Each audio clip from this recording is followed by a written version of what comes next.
Hi പാർപ്പടിയുടെ ഒരു കുഞ്ഞു വീഡിയോയിലേക്ക് എല്ലാവർക്കും സ്വാഗതം. ഇന്ന് ഞാൻ കഴിക്കുന്നത് പൂട്ടും പഴവും കടലും കൂടിയിട്ടാട്ടാ. അപ്പം നിങ്ങൾ വിചാരിക്കും എന്തിങ്ങനെ കഴിക്കണേന്ന്. അപ്പം ഇങ്ങനെ കഴിക്കണവരും ഉണ്ടെന്നുള്ളത് മനസ്സിലായില്ലേ. ഇതിന് ഒരു പ്രത്യേക രുചിയാണ് കേട്ടാ. എനിക്കിഷ്ടമാണ് ഈ രുചി. പിന്നെ ഇന്നത്തെ ദിവസം മുഴുവൻ ഞാൻ കടലക്കറിയും ഓടിപ്പിക്കും. പക്ഷേ ഇത്തിരി വെണ്ടക്കായ ഇരിക്കണ്ടായിരുന്നു. അപ്പോൾ വേഗത്തിൽ ഉണ്ടാക്കാൻ പറ്റണ ഒരു കറിയാണ് കേട്ടോ അത്, വെണ്ടക്കായ ഫ്രൈ.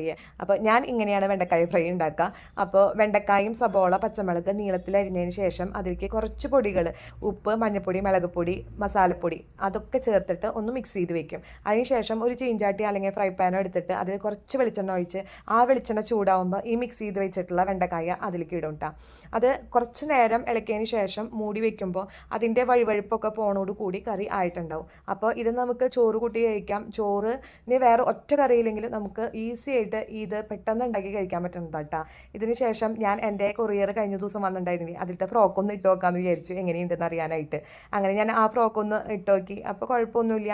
പിന്നെ ഞാൻ എപ്പോഴും ഓർഡർ ചെയ്യുമ്പോൾ എൻ്റെ സൈസിനേക്കാളും ഇത്തിരി വലിപ്പം കൂടുതലുള്ളതേ പറയുള്ളൂ. എന്താണെന്ന് വെച്ച് കഴിഞ്ഞാൽ നമുക്കറിയില്ലല്ലോ എങ്ങനത്തെ മെറ്റീരിയൽ ആണെന്നുള്ളത്. അപ്പോൾ ഓർഡർ ചെയ്ത് വരുമ്പോൾ അത് അത് നമ്മളുടെ ആദ്യത്തെ വാഷിൽ ചിലപ്പോൾ ഒന്ന് ചുരുങ്ങും. അപ്പോൾ ഞാൻ എപ്പോഴും ഒരു സൈസ് കൂടുതലാണ് കേട്ടോ പറയുക ഓർഡർ ചെയ്യുമ്പോൾ. നിങ്ങളോ?